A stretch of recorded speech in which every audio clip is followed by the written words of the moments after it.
Hello students, GK tech Bangla চ্যানেলে তোমাদের সকলকে স্বাগত। তো আজকে তোমাদের জন্য নতুন একটি জিকে ক্লাস নিয়ে চলে এসেছি। যথারীতি 25টি প্রশ্ন রয়েছে আজকেও, এবং এর সঙ্গে রয়েছে প্রচুর এক্সট্রা ডিটেলস। তো প্রত্যেকটি প্রশ্ন তোমরা খুব মন দিয়ে দেখো। অঙ্গনওয়াড়ি কর্মী এবং সহায়িকা পদের পরীক্ষায় তোমাদের এই ধরনের প্রশ্ন আসার সম্ভাবনা কিন্তু অনেকটাই বেশি, এবং প্রত্যেকটি জেলার পরীক্ষার্থীদের জন্যই এই প্রশ্নগুলি ভীষণই গুরুত্বপূর্ণ। তো প্রথম থেকে শেষ পর্যন্ত তোমরা ভিডিওটি দেখো, এবং চ্যানেলে নতুন হয়ে থাকলে এবং নিয়মিত নতুন নতুন ভিডিও এবং জব আপডেট পেতে চাইলে চ্যানেলটিকে সাবস্ক্রাইব করে নাও। তো চলো আজকের ক্লাসটি শুরু করি। আজকের প্রথম প্রশ্ন দেখো, এনকেফেলাইটিস রোগটি মানবদেহের কোথায় হয়? তো সঠিক উত্তর অপশন সি, মস্তিষ্কে হয় এনকেফেলাইটিস রোগটি। দেখো, এনকেফেলাইটিস রোগটি হলো জাপানি এনকেফেলাইটিস ভাইরাস বা জেইভি দ্বারা সৃষ্ট একটি রোগ। মনে রাখবে, এটি মশা দ্বারা ছড়ানো একটি ভাইরাল সংক্রমণ। এটির বেশিরভাগই 15 বছরের কম বয়সী শিশুদের আক্রান্ত করে এই রোগটি। এই রোগকে প্রতিরোধ করতে শিশুদের জেই টিকা দেওয়া হয়। পরের প্রশ্ন, সেলসিয়াস স্কেলে মানুষের শরীরের স্বাভাবিক তাপমাত্রা কত? তো সঠিক উত্তর অপশন এ, 36.7 ডিগ্রি সেলসিয়াস। এটি হলো সেলসিয়াস স্কেলে মানুষের শরীরের স্বাভাবিক তাপমাত্রা। দেখো, একজন স্বাভাবিক মানুষের দেহের তাপমাত্রা সেলসিয়াস স্কেলে সাধারণত 36.5 থেকে 37 ডিগ্রি সেন্টিগ্রেড হয়ে থাকে। তো সেই অনুযায়ী 36.7 ডিগ্রি সেলসিয়াস হয়ে যাবে সঠিক উত্তর। এরপর দেখো দেখো ফারেনহাইট স্কেলে 98.6 ডিগ্রি ফারেনহাইট হয়ে থাকে, অর্থাৎ ফারেনহাইট স্কেলে তাপমাত্রাটি হয়ে থাকে 98.6 ডিগ্রি।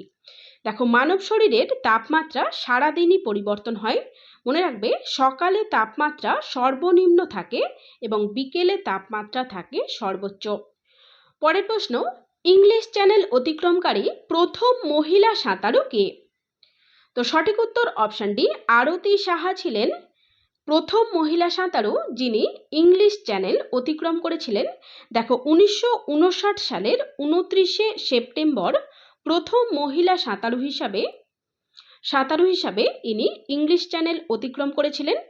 1960 সালে ইনি অর্থাৎ আরতি সাহা 1960 সালে পদ্মশ্রী পুরস্কারে ভূষিত হয়েছিলেন, এবং আরতি সাহা প্রথম ভারতীয় মহিলা খেলোয়াড় যিনি পদ্মশ্রী পুরস্কার পেয়েছিলেন। পরের প্রশ্ন, লেবুতে কোন অ্যাসিড থাকে? তো লেবুতে থাকে সাইট্রিক অ্যাসিড, অপশন সি সঠিক উত্তর। এছাড়াও তোমরা নোট করো, টার্টারিক অ্যাসিড থাকে তেঁতুল এবং আঙুরে, ল্যাকটিক অ্যাসিড থাকে দইতে, অক্সালিক অ্যাসিড থাকে টমেটোতে, এবং অ্যাসিটিক অ্যাসিড থাকে ভিনিগারে। পরের প্রশ্ন, হিমোফিলিয়া কি ধরনের রোগ? তো হিমোফিলিয়া হলো একটি বংশগত রোগ, অপশন এ সঠিক উত্তর। দেখো, এটি অর্থাৎ হিমোফিলিয়া রোগটি বংশানুক্রমিক এবং জিনগত একটি রোগ। দেখো, এই রোগটি রক্তনালীর রক্তপাত জনিত একটি রোগ। হিমোফিলিয়া রোগটি কেবলমাত্র পুরুষদের হয়ে থাকে, ভেরি ভেরি ইম্পর্টেন্ট পয়েন্ট, কেবলমাত্র পুরুষদের হয়ে থাকে হিমোফিলিয়া রোগটি। এছাড়াও মনে রাখবে, এই রোগের অপর নাম হলো ক্রিসমাস রোগ, এবং ফ্যাক্টর 8 এর অভাবে এই রোগটি হয়ে থাকে। তো তোমাদের প্রশ্ন আসতে পারে, ফ্যাক্টর 8 এর অভাবে কোন রোগটি হয়ে থাকে? তো ফ্যাক্টর 8 এর অভাবে হয়ে থাকে হিমোফিলিয়া রোগটি। পরের প্রশ্ন, দেবী চৌধুরানী কোন সাহিত্যিকের উপন্যাস? তো দেবী চৌধুরানী এই উপন্যাসটি লিখেছিলেন বঙ্কিমচন্দ্র চট্টোপাধ্যায়, অপশন বি সঠিক উত্তর। দেখো, এই উপন্যাসটি 1984 সালে প্রকাশিত হয়েছিল, মনে রাখবে। এছাড়াও তোমরা বঙ্কিমচন্দ্র চট্টোপাধ্যায়ের অন্যান্য কয়েকটি উপন্যাসের নাম জেনে রাখো, দুর্গেশ নন্দিনী, কপালকুণ্ডলা, রাধারানী, মৃণালিনী এবং বৃষবৃক্ষ ইত্যাদি। পরের প্রশ্ন, দাদা ঠাকুর নামে কে পরিচিত? তো দাদা ঠাকুর নামে পরিচিত ছিলেন পণ্ডিত শরৎচন্দ্র চট্টোপাধ্যায়। তো অপশন বি সঠিক উত্তর। দেখো, তোমরা আরও কয়েকটি উপাধি এবং নাম মনে রাখবে। দেখো, সাহিত্য সম্রাট বলা হয় বঙ্কিমচন্দ্র চট্টোপাধ্যায়কে। বিদ্রোহী কবি কাকে বলা হয়? বিদ্রোহী কবি বলা হয় কাজী নজরুল ইসলামকে। মধু কবি বলা হয় মাইকেল মধুসূদন দত্তকে, এবং ভোরের পাখি বলা হয় বিহারীলাল চক্রবর্তীকে। পরের প্রশ্ন, ভারতের সংবিধান কবে কার্যকর হয়? কবে কার্যকর হয় জানতে চেয়েছে। তো ভারতীয় সংবিধান কার্যকর হয়েছিল 26শে জানুয়ারি 1950 সালে, অপশন ডি সঠিক উত্তর। দেখো ভারতীয় সংবিধানটি গৃহীত কবে হয়?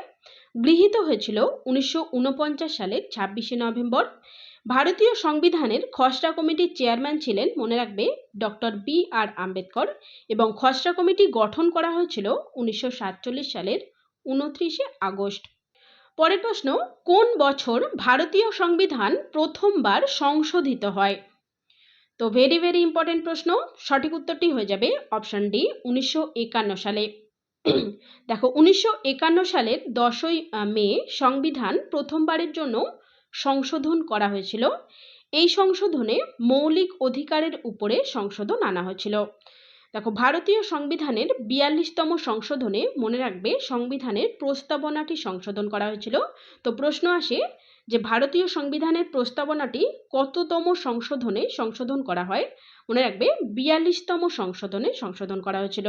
এবং 44তম সংশোধনে সম্পত্তির অধিকারকে মৌলিক অধিকার থেকে বাদ দেওয়া হয় বা বিলুপ্ত হয়। পরের প্রশ্ন, বিলিফ এর অ্যান্টোনিম কি? অ্যান্টোনিম অর্থাৎ বিপরীতার্থক শব্দ। তো সঠিক উত্তরটি হয়ে যাবে ডিসবিলিভ, অপশন ডি সঠিক উত্তর। দেখো ডিসবিলিভ ছাড়াও বিলিফের অ্যান্টোনিম হতে পারে ডাউট। সিনোনিম মনে রাখবে, বিলিফের সিনোনিম হলো ট্রাস্ট, কনফিডেন্স, এছাড়াও ফেইথ। পরের প্রশ্ন, ওয়েপন এর বাংলা অর্থ কি? ধার্মিক, অস্ত্র, ছিনতাই নাকি প্রমাণ? তো দেখো এই ধরনের প্রশ্নও কিন্তু তোমাদের দেয়। তো উত্তর করো। সঠিক উত্তর হয়ে যাবে অপশন বি অস্ত্র। পরের প্রশ্ন, ভারতীয় জাতীয় কংগ্রেস কত সালে প্রতিষ্ঠিত হয়? তো এটিও ভেরি ভেরি ইম্পর্টেন্ট প্রশ্ন, এবং প্রত্যেকটি প্রশ্নই কিন্তু ইম্পর্টেন্ট, তোমরা নোট করো। দেখো সঠিক উত্তরটি হয়ে যাবে অপশন সি 1885 সালে ভারতীয় জাতীয় কংগ্রেস প্রতিষ্ঠিত হয়েছিল। মনে রাখবে ভারতীয় জাতীয় কংগ্রেস প্রতিষ্ঠিত হয়েছিল বোম্বেতে। প্রতিষ্ঠা করেছিলেন অ্যালান অক্টোভিয়ান হিউম, এবং প্রথম সভাপতি ছিলেন, অর্থাৎ এই ভারতীয় জাতীয় কংগ্রেসের অধিবেশনের প্রথম সভাপতি ছিলেন উমেশ চন্দ্র ব্যানার্জি। পরের প্রশ্ন, এলাহাবাদ স্তম্ভলিপি কে রচনা করেন? তো এটি রচনা করেছিলেন হরি সেন, অপশন বি সঠিক উত্তর। দেখো হরি সেন ছিলেন সমুদ্রগুপ্তের একজন সভাকবি।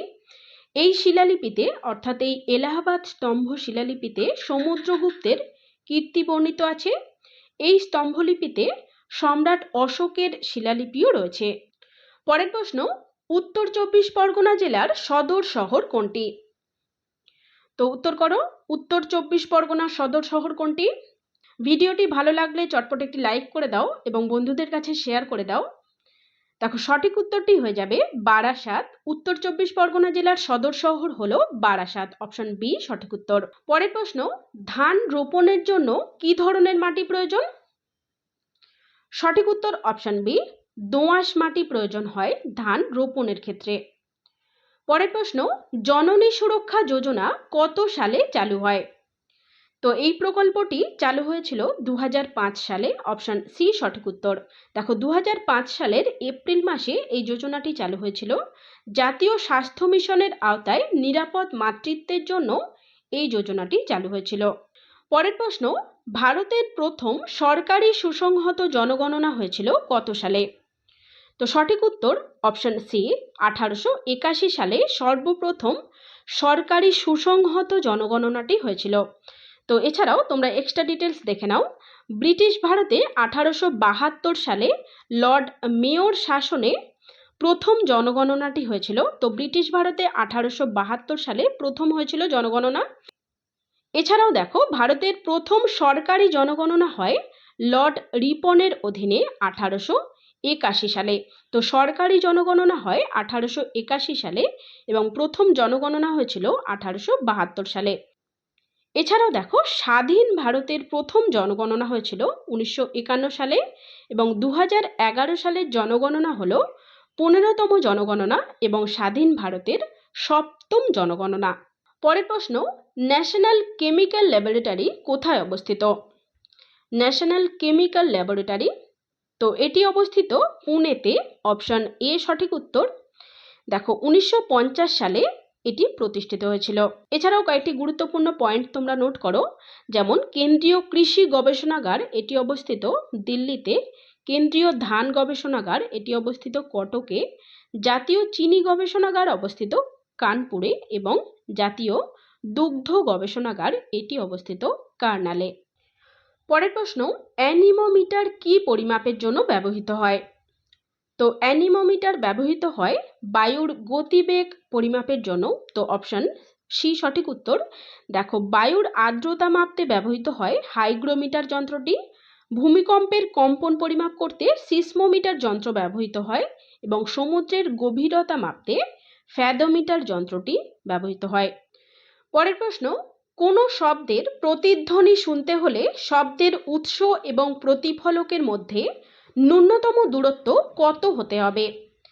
তো ন্যূনতম দূরত্ব হওয়া উচিত 17 মিটার।